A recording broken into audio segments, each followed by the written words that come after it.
Bienvenidos amantes de los juegos de mesa, este es el lado oscuro de los Board Game Tubers. Hola, hoy vamos a terminar la trilogía de los juegos de rol de Star Wars que empezamos hace ya 3 capítulos con el juego de Wets and Games, luego seguimos con el juego de Wizard of the Coast y esta vez vamos a hablar de los juegos de Fantasy Flight. Y específicamente, en este caso tenemos a su misma vez tres juegos que sacó Fantasy Flight acerca del tema de Star Wars. Pero quisiera que Javier nos explicara por qué razón existen tres tipos diferentes de juegos de rol que ha sacado esta empresa. Bueno, entonces, ¿por qué existen tres juegos de rol sacados por Fantasy Flight? Podríamos decir que básicamente todos son el mismo juego de rol. Sin embargo, Fantasy Flight es una empresa que le apuesta a la comercialización. Esto es un esfuerzo para darle vida y comercialidad, poder monetizar de manera efectiva el juego de rol. Sacar un solo manual básico que represente un solo juego, pues es la apuesta tradicional. Y luego sacarle suplementos. En este caso, Fantasy Flight ha decidido repartir el juego no entre la jugabilidad, sino entre la narrativa. Y nos ofrece, más que tres juegos distintos, tres capítulos de un mismo juego. ¿Sí? En este caso, regresa al formato que tenía Western Games, reduce el universo expandido solamente a la era de la Guerra Civil Galáctica, que es donde se ambientan las películas originales, y nos ofrece tres maneras de enfrentar ese universo. Pues estas tres maneras son Al Filo del Imperio, que digamos fue el juego que estrenó la compañía, y que básicamente nos hace vivir la vida de un forajido espacial, típico western espacial, de hacer contratos ilegales, pasarse por debajo del imperio, esquivar a los rebeldes y ganarse la vida en un lugar que es equiparable al viejo oeste, que son los bordes exteriores de la galaxia en Star Wars. Un lugar donde apenas hay ley y la que hay pues tiene un precio. ¿Sí? Y luego nos trae el juego Era de Rebelión, que en inglés sería Age of Rebellion, que es un juego centrado en la alianza rebelde, en la lucha específica contra el imperio, cómo los ciudadanos se organizan y se convierten en soldados que luchan por la libertad, básicamente. Estás atado a tu lealtad a la alianza rebelde y a enfrentar al imperio antes de que el imperio acabe contigo. Y está Force and Destiny. Force and Destiny es el juego dirigido a aquellas personas que quieren jugar con la fuerza como tal y que nos pone en las situaciones de personas que pudieron o no haber sido Jedis, pero que por su manejo de la fuerza están proscritos. Estas misiones se tratan de descubrir antiguos misterios, parar amenazas ocultas y descubrir los poderes de la fuerza en una época en la que solamente hablar del tema está penado por la autoridad superior. Retoma un ambiente más de misticismo y de oscuridad, porque constantemente está la amenaza del lado oscuro bien representada en los riesgos que se pueden tomar y el riesgo de ser capturado por alguien que no necesariamente te va a poner cuidado. A diferencia de los otros dos juegos, tienes un abanico de poderes mucho más amplios, pero tienes mucho menos recursos. Los tres juegos son compatibles entre sí, manejan exactamente el mismo sistema y los mismos elementos, pero pueden ser considerados tres juegos distintos porque la misma narrativa introduce elementos de jugabilidad que los diferencian. De acuerdo, pero entonces si te estoy entendiendo bien, la mecánica de los tres juegos es la misma, las formas de llevarse, pero simplemente vamos a tener tipologías o un background diferente en cada uno de ellos. Pero te hago una pregunta, ¿sería posible entrelazar los tres juegos, entre comillas, en una sola partida por parte de un maestro que puede llegar a manejar esos tres temas? De hecho, la propuesta del juego es hacerlo. ¿Sí? No en vano, Fantasy Flight quiere venderte los tres libros. Y la idea es que tú puedas conjugar cada uno de los juegos por separado, pero si ya eres un jugador con algo de chances, si ya has probado las tres experiencias, sin ningún problema puedes atarlos los tres. ¿Cuáles son las diferencias fundamentales? Bueno, los backgrounds son jugables, pero estos backgrounds pueden ser diferenciados fácilmente entre los personajes de la campaña. Mientras que los cazarrecompensas tienen algo que se llama deuda, los rebeldes tienen su honor a la alianza rebelde y pues los usuarios de la fuerza pues tienen la fuerza. Estos elementos dan penalizaciones y bonificaciones que además hacen parte de la dinámica del juego, no son solo narrativos. sino que la narrativa se entrelaza con el sistema que ellos manejan y pues te permite hacer diferentes cosas. Evidentemente, hacer esto para el narrador es un poco más difícil, pero también puede resultar muy satisfactorio. El juego tiene una condición y es que favorece bastante al jugador, pero le da muchas más herramientas al narrador para utilizar esas ventajas en contra del mismo jugador. Eso es algo muy interesante que pocos juegos logran y que pues vamos a ver más adelante cuando veamos en qué consiste el sistema de juego. De acuerdo. Y quería justamente, antes de que habláramos del sistema de juego, hay un tema muy interesante que me parece recalcarlo acá, y es esa exaltación que se da en estos juegos a la narrativa. Me pareció muy interesante la forma en que el juego mismo induce, obliga y conlleva a que haya mucha más narrativa, mucho más juego de rol como tal que juego de suerte en los dados. Sí me gustaría escucharte qué es o cuál es tu opinión con respecto a ese punto. Bueno, primero tenemos que hablar del sistema, porque como te lo dije, la narrativa está mucho más ligada al sistema que en otros juegos. Mientras que en otros juegos, como tú lo dices, los dados son para decidir una situación que puede ser fortuita y por supuesto, si tu personaje está bien armado, tiene mucha experiencia, tú puedes forzar esa suerte a tu favor. Aquí, aunque eso sigue siendo decisivo, ya no lo es tanto porque las dificultades, el sistema que se utiliza es un sistema absolutamente personalizado, con dados propios, utilizados de 8 caras y de 12 caras y de 6 caras. Estos dados tienen símbolos inspirados en temática de Star Wars, por supuesto, que representan el éxito y el fracaso. Y el fracaso normalmente anula el éxito. Con que tú saques un éxito es suficiente para haber logrado una acción por difícil que sea. Eso te da el chance mínimo, pero que en otros juegos no existe, de que aún una tarea muy difícil la pueda hacer un personaje muy bueno. Pero también tiene otras particularidades, y es que no solamente existen símbolos de fallo y triunfo, sino que también existen símbolos de desventaja y desventaja, y los dados, tanto los favorables para el jugador como los desfavorables, eh, tienen espacios en blanco. O sea, te puedes blanquear en tu iniciativa. Eso lo consideran injusto muchos jugadores de rol, pero la dificultad también puede ser blanqueada. ¿Sí? Y además, eso hace que tú no tires contra una dificultad fija, sino contra una serie de posibilidades. Adicionalmente, estas posibilidades están enriquecidas con símbolos que representan ventajas y desventajas. Las ventajas anulan las desventajas y viceversa, pero si en tu resultado, a pesar de que hayas logrado la tarea, hay ventajas, hay desventajas, puede que hayas logrado lo que estabas haciendo en términos narrativos, pero el máster puede escoger una situación desventajosa que te va a hacer más complicada la situación a ti y a tus compañeros.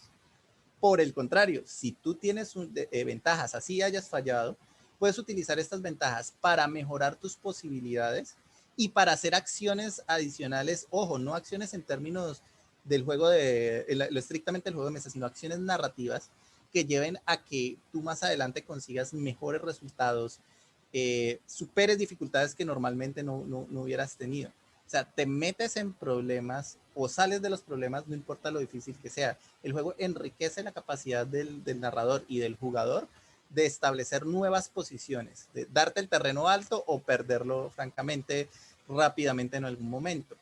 Y esto integrado en la dinámica de juego, que eso es algo que normalmente los jugadores de rol logramos en narración. ¿Sí? Narramos algo de manera muy, muy clara y pues dependiendo de la benevolencia de nuestro director de juego, pues eso hace que tengamos una ventaja o no. Hay jugadores que son más regleros de no, el dado dijo.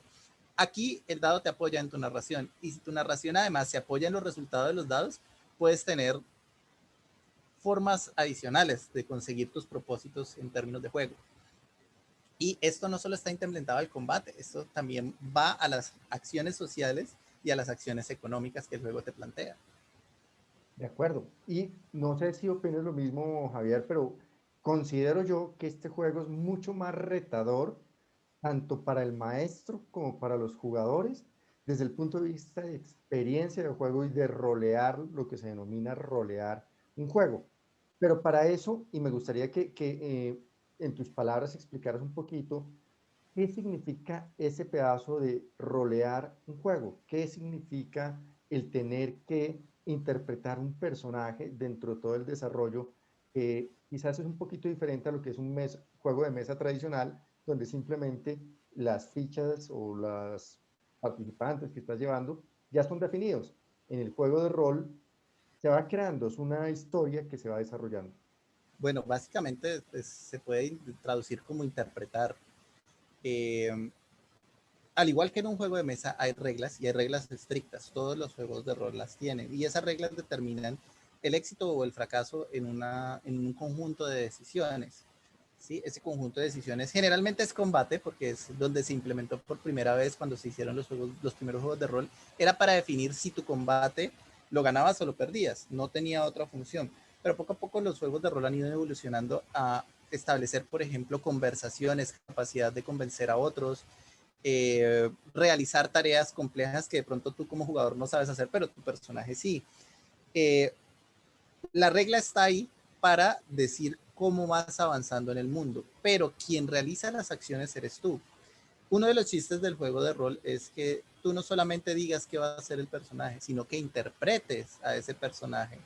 Un poquito saltando al plano de la actuación, aunque no de una manera tan clara. No es que todo el tiempo estés en el personaje como un actor, sino que al tiempo que te diviertes sintiéndote el personaje muy parecido a como los niños hacen con sus figuras de acción, eh, también puedas no solamente ser ese niño invencible que pues, siempre va a ganar, sino que te afectes a un peligro que es simulado, pero que conlleva un riesgo de fallo, que es algo que el niño jugando su juego de rol egocéntrico no tiene, ¿sí?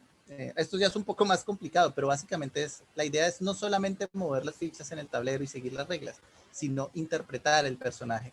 De eso se trata lo que nosotros llamamos rolear.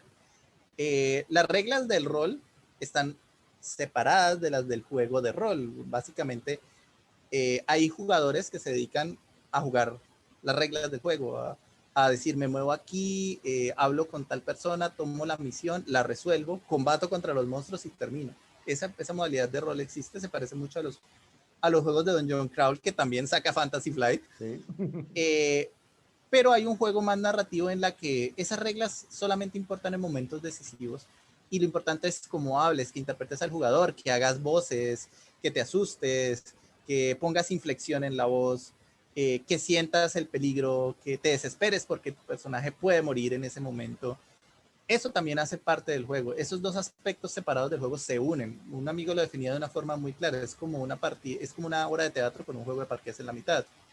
De acuerdo. Entonces, pues de pronto el juego de parques no es el mejor para este ejemplo, pero pues así esa es la cita. Fantasy Flight agrega un nivel más a esta capa, por eso Daniel dice que es más difícil, y es que las acciones narrativas te las puede dar el juego. El juego te puede decir, sacaste 3 desventajas, perdiste el terreno alto, eso te da una desventaja. ¿Qué vas a hacer para recuperar ese terreno alto? ¿A qué te vas a arriesgar? ¿Cómo lo vas a decidir? Y incluso te da sugerencias a través de los mismos poderes y habilidades que tiene tu personaje. Otra cosa por la que es muy difícil el juego, bueno, no muy difícil, realmente el juego es muy sencillo, es que nos saca de los formatos acostumbrados, no es un formato numérico, sino es un formato simbólico. Y siempre asumir nuevos formatos es difícil acostumbrarse, pero una vez te acostumbras te das cuenta que el juego es mucho más ágil, incluso que juegos que tienen formatos numéricos muy simples como el de 20. ¿Sí? Porque no tienes que hacer cálculos, los cálculos los hacen los dados solitos. Tú tiras los dados y ellos deciden qué pasó o no, y es gráfico lo que se ve. Al comienzo, si no conoces los símbolos, pues es difícil, pero después se vuelve muy orgánico, el sistema está muy diseñado. Sí tiene muchas partes, sí hay que leer mucho, pero esto es propio de todos los juegos de rol. Estamos de acuerdo. Generalmente los manuales son manuales extensos, con mucha información, pero que conllevan generalmente una lógica y uno ya entendiendo la lógica va volviéndose un tema más dinámico y más fluido en el juego.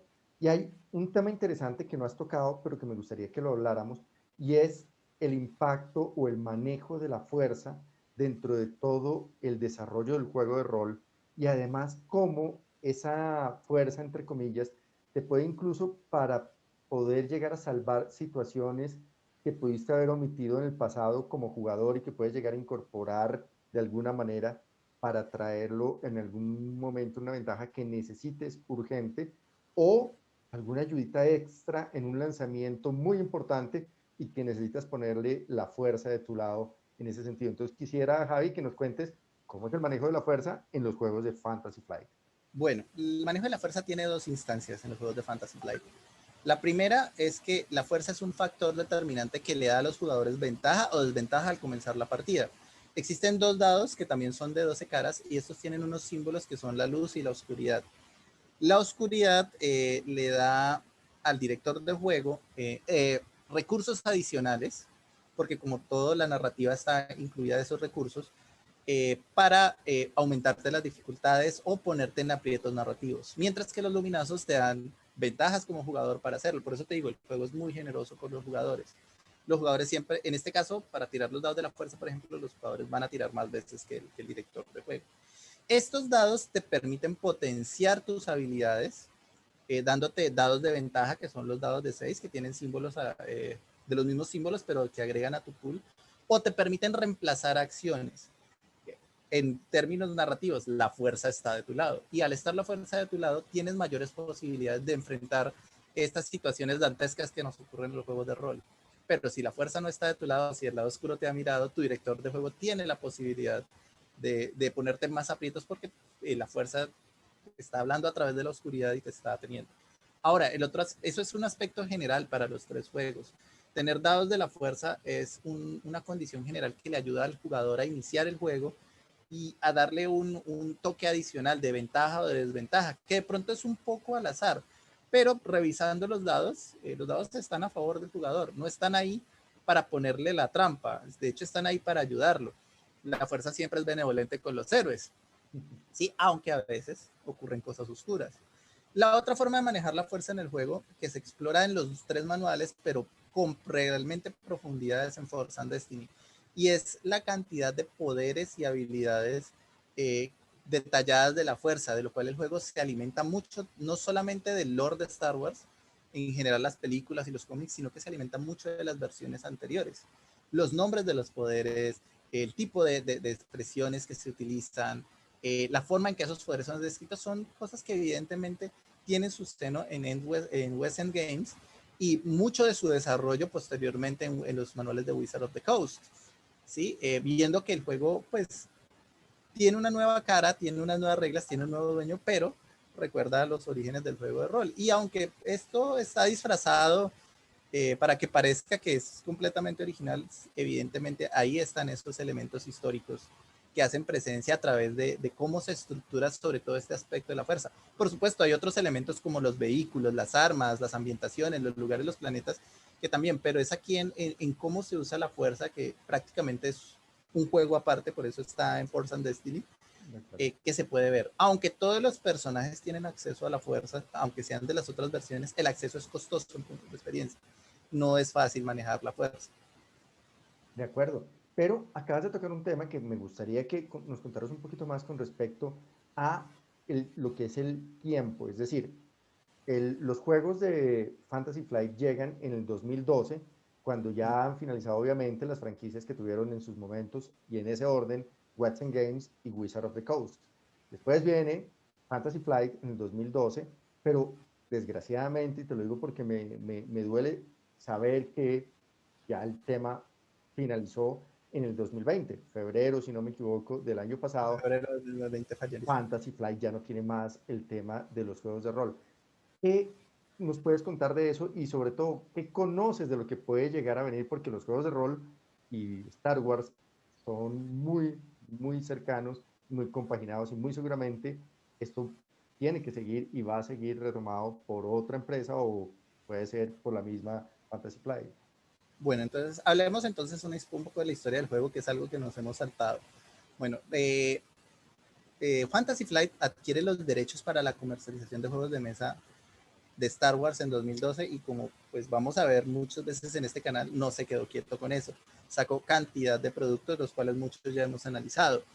El juego de rol ha hecho parte de las apuestas de West End Game, de Fantasy Flight dentro de toda su carrera como desarrolladores de juegos de mesa, y por supuesto Star Wars no se iba a quedar atrás. Le invirtieron un muy buen diseño, a diferencia de otros juegos. Los de Fantasy Flight tienen arte original, por Fantasy Flight, artistas contratados por ellos. Y una particularidad muy, muy clave.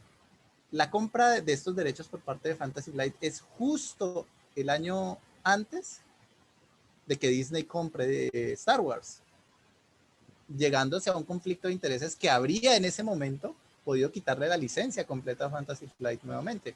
Evidentemente habían contratos de dinero de por medio, eso no iba a ser tan sencillo, pero estaba ese riesgo, eso podía ocurrir. Sin embargo, Fantasy Flight y Disney llegan a un buen acuerdo y Fantasy Flight puede seguir comercializando los productos. Estoy seguro que yo y Daniel tenemos juegos de Fantasy Flight que dicen Disney y la versión con la cajita que dice Disney. Sí, es la misma nave o la misma figurita. De hecho, uno de mis manuales dice Disney y el otro no. ¿Sí? Sí. Porque llegaron justo en ese momento de esa coyuntura tan delicada. ¿Qué ocurre con el juego? La decisión no es terminar el juego de rol de Star Wars. Por motivos económicos y de comercialización, Fantasy Flight decide dejar de lado todos los juegos de rol. Y esto incluye los juegos de rol de Warhammer, algunas versiones de juegos de rol de Cthulhu, que también los tenía Fantasy Flight, y otros productos que también tenían un desarrollo también custom, que se dejaron ahí. La licencia la sigue teniendo Fantasy Flight, o sea que si en algún momento próximo una compañía va a sacar juegos de rol de Star Wars, tiene que ser Fantasy Flight, porque hasta que no venzan la licencia, pues no lo van a dejar ir. Y sigue siendo muy rentable al año de hoy, 2020, los otros productos que ellos tienen. Siguen vendiendo bien, siguen sacando nuevas comercializaciones. Ya no estamos en el auge que tuvimos en 2016, 2018, pero se sigue vendiendo y mientras se sigue vendiendo, pues la compañía va a conservar los dividendos. Además, porque Disney no parece estar enojado con las decisiones de Fantasy Flight. De momento en la proximidad, Daniel, yo no veo que se saque un juego de rol de Star Wars, a menos que Fantasy Flight decida hacer una reedición o decida reactivar sus manejos de los juegos de rol, que tampoco se ve porque no ha sido su línea de negocio en los últimos años, no ha sido la más exitosa y pues, dadas las condiciones de emergencia y demás, aunque el rol es un juego apto para jugar en cuarentena, más ahorita con las posibilidades tecnológicas que hay, pues no es el producto que ellos les está dando más dinero. La razón es meramente comercial de que se haya acabado, pero no lo veo todo tan oscuro. El hecho de que Fantasy Flight tenga las licencias da pie a que si volvemos a una normalidad o encuentran otro modelo de negocio, podamos tener, no a corto plazo, pero tal vez sí a mediano, un producto muy bueno, que Fantasy Flight nos dé una sorpresa y saque algo conmemorativo o algo nuevo que pueda romper otra vez ese paradigma. De acuerdo. Ahora bien, el tema complementario a lo que estás diciendo es, tanto Western Games como Wizard of the Coast en su momento sacaron complementos a los juegos, diferentes, pues, o valga la redundancia, complementarios para desarrollar toda la experiencia de juego. Pero Fantasy Flight tiene una visión diferente, como tú lo mencionas. Y el punto, quisiera que también nos comentaras cómo maneja Fantasy Flight desde el punto de vista comercial, que es un éxito completo, todo el manejo de sus productos. Bueno, no creo que sea bueno verlo como todo Fantasy Flight, porque para eso tenemos mucho tiempo y la idea no es solo hacerle un comercial a Fantasy Flight.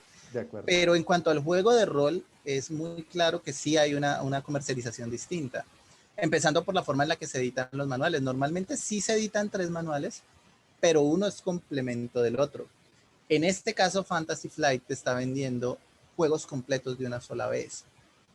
Pero, y es aquí donde viene el cuid del asunto, te vende todos los accesorios y complementos de ese juego, que eso es algo que las compañías, Wizard intentó y logró hasta cierta medida, y Western Games jamás intentó venderlos por aparte, siempre los complementos hacían parte de las cajas básicas, y lo que te iban ampliando eran las aventuras, los suplementos, las nuevas reglas. No, en este caso te venden los juegos completos. Y lo que te vende por aparte Fantasy Flight son complementos y accesorios para que tu experiencia de juego sea más enriquecedora. Empezando por el sistema custom de dados. Los dados, se pueden utilizar dados de 12 convencionales y hacer una conversión, pero no es lo mismo. No tienes que estar mirando toda la tabla si tus dados ya tienen los símbolos. ¿Sí? Y el juego de dados se vendía por aparte. Aparte para eso, si tú querías jugar óptimamente a óptimos niveles, lo mejor era tener 2 sets de dados. Eso sí, con 2 sets de dados alcanza para toda tu partida por grande que sea, pero es mejor tener 2. Las miniaturas se vendían no como parte del juego de rol, sino que se vendían como otros juegos pero siempre estuvo la insinuación ahí de que estas miniaturas se pueden usar para jugar rol como referencia, no como parte del sistema de juego. Ojo, Fantasy Flight desligó las miniaturas del sistema de juego, y aunque se pueden utilizar aspectos, no es lo mismo, son sistemas bien distintos. También te vendía decks, cartas, juegos de cartas que complementaban el juego de rol, que te ayudaban a ti como jugador a organizar tus habilidades y tu árbol de habilidades teniéndolo en cartas que eran, sinceramente, en eso sí, el diseño es muy bueno, fáciles de acomodar y de tener en tu personaje sin tener una extensión tan larga, y que además te servían para compartir con tus compañeros las sinergias que podías tener. Si todos tenían el deck de su personaje, el juego, en medio del juego de rol, no solamente tenías dinámicas narrativas, sino que también tenías las dinámicas de un juego de cartas. Y el director de juego tenía decks de adversarios, personajes no jugadores que podía sacar del deck y que te podía poner de manera sorpresa o que le servían a él para organizar una partida mucho más rápido que si él mismo tuviera que construir los jugadores o los personajes o sacarlos de los libros. Entonces, todos estos complementos, además de que te vendía el juego inicial, no te lo vendía con el manual, sino que te vendía una aventura de iniciación con las reglas básicas para que aprendieras a jugar, y te lo vendía por aparte, no era un producto gratuito. Y esto lo hizo con los 3 juegos. Hay 3 cajas de inicio, 3 manuales, y por supuesto también sacó complementos, pero estos complementos todos estuvieron enfocados en ser accesorios. De entrada, tú puedes decir, los juegos de Fantasy Flight desde el comienzo estaban completos. Las erratas que tenían eran mínimas comparadas como con las reediciones completas que hicieron, por ejemplo, Wizard of the Coast y West End Games en su momento. Sí. Y al ser un sistema complementario se enriquecía mutuamente. No era necesario tenerlo todo, pero la experiencia siempre era mejor si lo tenías todo. Y no se agotaba, como por ejemplo le pasó al sistema de West End Games, que por ser un sistema tan simple se agotó. Ni necesitabas la cantidad exorbitante de material que después Wizard of the Coast te proponía, con sus múltiples y múltiples suplementos que iban haciendo el juego cada vez más extenso, pero también más complicado y más difícil de obtener. ¿Sí? Ahora, la desventaja de Fantasy Flight, todo esto era absolutamente comercial y pues es un gusto hermoso y no es barato. Sí, pero cada tema, cada manejo era aparte del juego de rol. Es decir, el juego de rol está centrado como tal en sí. Y, digamos, los complementos son prácticamente juegos diferentes en todo ese sentido. Para el juego de rol hay accesorios específicos. Los dados y los decks de personaje y de adversarios son específicos para el juego de rol. Pero, por ejemplo, las miniaturas y otros elementos, sí, claro, son otro producto de Fantasy Flight. Listo. Javi, entonces, cuéntanos, desde tu punto de vista, de los 3 juegos de rol que vimos en estos capítulos, ¿cuál es para ti el mejor de los 3 en el tema de juego de rol como tal? Bueno, como juego de rol, por su diseño y por lo complejo que es, obviamente el de Fantasy Flight. Pero esto es un poquito injusto, ¿no? Porque de todas formas Fantasy Flight ha tenido la suerte de reunir todas las ventajas y todos los aciertos de los otros juegos y diseñar un sistema que pues por su evolución es superior, ¿sí? No es el que más yo he jugado, el que más he jugado es el de Wizard, pero si tenemos que calificarlo desde un punto objetivo, el juego de Fantasy Flight es más complejo, tiene mejores mecánicas, es un poco más sencillo de jugar en cuanto a... No es sencillo de jugar, es agradable de jugar para el jugador, es mucho más justo con el jugador que los otros juegos. Y es una experiencia de verdad muy bien lograda, es un juego que vale la pena. Todo el mundo se asusta con el sistema custom cuando se lo presenta la primera vez, pero después de un par de minutos jugando, después de una sesión, es supremamente agradable llevar el ritmo de este juego. Sin embargo, a mí el que más me gusta es el de Wizard of the Coast porque es el que más he jugado. Sí, es una cuestión de que esto, como sucede con la música, como muchas otras cosas, es una cuestión de pasiones. Y con el que yo conocí los juegos de rol de Star Wars fue con el de Wizard of the Coast. Por supuesto, también jugué el de West End Games, pero no tanto. Y la cantidad de personalización que tú le puedes dar a tu personaje sí es mayor en el de Wizard. Esto es un defecto del juego, no es algo que en términos de diseño sea bueno, pero te da la oportunidad de fantasear un poquito más. No es tan pegado a la regla, o pues si lo es, no lo hemos jugado bien, pero no importa tanto como en el de Fantasy Flight, que para abrirte sí hay una regla para todo, En el de Wizard of the Coast, aunque hay una regla para todo, tú también tienes la chance de crear tus propias reglas. Eso sí es una ventaja del juego de Wizard. Mientras que el sistema de 20 en general está pensado como un sistema abierto, el de Fantasy Flight es eminentemente un sistema cerrado. Le rescato mucho a este juego haber regresado a la trilogía original. Lo que pudiera parecer una desventaja, por el contrario, ayuda a centrar la historia en los aspectos que los más puristas llamamos la esencia de Star Wars. ¿Sí? Y aunque la interpretación del universo expandido es algo divertido y necesario, pues para eso está el juego de Wizard. Este juego, al centrarse en esos aspectos, le ha dado una calidad que de otra manera no habría tenido por querer abarcar mucho. De acuerdo.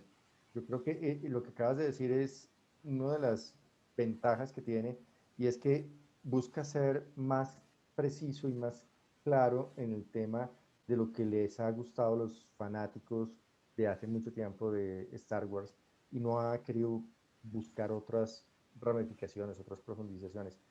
Pero te voy a confesar una cosa, yo soy muy old style, y para mí, porque lo llevo mucho en el corazón, el juego que más me gusta es el de Wets and Games, pero sé que es el más cojo, el más feo, el menos agraciado, pero ahí lo llevo, Es un lo quiero clásico. por ser el clásico. Es un Exactamente. clásico, sí, pero...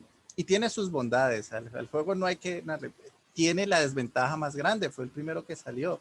Sí. Y de frente a eso, su desarrollo en términos comparativos es mucho mayor que el que tiene, por ejemplo, Wizard of the Coast o el que tiene Fantasy Flight, porque esta gente se lo inventó todo desde cero. De Sí, acuerdo. podemos decir que los sistemas de ahora son más complejos, están más trabajados, pero no podrían ser así de complejos y así de trabajados si no hubieran tenido ese background inicial. Y ser el pionero, para ser el pionero, fue un pionero excelente. Y muy ajustado a la época, ¿no? Porque además era un juego que tenía los tipos y las cosas que gustaban en los juegos de rol de la época, a los jugadores de esa época, y atrapaba mucho. Y esa es su principal victoria, que fue un juego que atrapó. No, no en vano, a pesar de que es el primero y que tuvo el final más catastrófico, también fue el que más tiempo estuvo De en acuerdo. vigencia. De acuerdo. Y creo que hoy Fantasy Flight le tiene que agradecer muchísimo a Wets and Games. Y creo que de cierta manera, desde mi punto de vista, lo hizo, le agradeció, sacando esa edición de aniversario del juego de Wets and Games. Era un homenaje necesario. Sí, fue Sí. un Y homenaje la muy bonito. oportunidad de obtener un libro clásico muy bien espastado en una excelente calidad, que era algo que en los 80 no importaba tanto. Sí. Eh, yo invito a todas nuestras personas que nos ven a que prueben los tres juegos. Es un poco difícil conseguir director de rol, siempre es un reto, pero ahorita que en esta situación estamos alejados, que el análogo no es tan presente, y a pesar de que hay muchas alternativas digitales, el juego de rol nunca ha dependido de su formato análogo. Siempre ha sido un formato de imaginar y lo podemos hacer por este medio. Y pues mi entrada a los juegos de mesa fue a través de los juegos de rol. Yo sí considero que los juegos de mesa los juegos de rol son juegos de mesa por todo lo que implican. Sí, son una categoría distinta y de todo, pero es chévere y es una forma de pasar con los amigos distinta. No es la misma dinámica y no son las mismas relaciones que estableces en un juego de rol que en un juego de board game, en un juego de mesa más análogo, como por ejemplo un Catán, un Twilight Struggle o un juego abstracto, De tanto, pero sí. todos esos juegos te ofrecen relaciones distintas y en este momento es algo de lo que podemos echar mano. No obstante, no en vano los juegos de mesa se inventaron para reunirse en interiores y demás, y ahorita podemos echar mano de eso. Los invito a explorar los tres juegos y a quedarse con el que más les gusten. Las versiones digitales también están disponibles y todas son posibles comprarlas. Si alguno tiene interés en jugar, pues no echen saco roto, contactar con nosotros y puede que incluso de esta iniciativa de video saquemos una partida. Sería muy interesante, incluso algún día grabar una partida para que vieran las personas cómo se desarrolla una partida en vivo de Star Wars. Bueno, Avi, muchísimas gracias y Aquí dejamos una botella en el espacio a través de YouTube. totalmente de acuerdo, para que quien la reciba pueda abrirla y cuando quiera contactarse lo podríamos realizar. Bueno, muchas gracias por acompañarnos en esta ocasión con el final de los juegos de mesa de Star Wars. Los invitamos a que sigan viendo nuestros videos y recuerden, no conocen el poder del lado oscuro.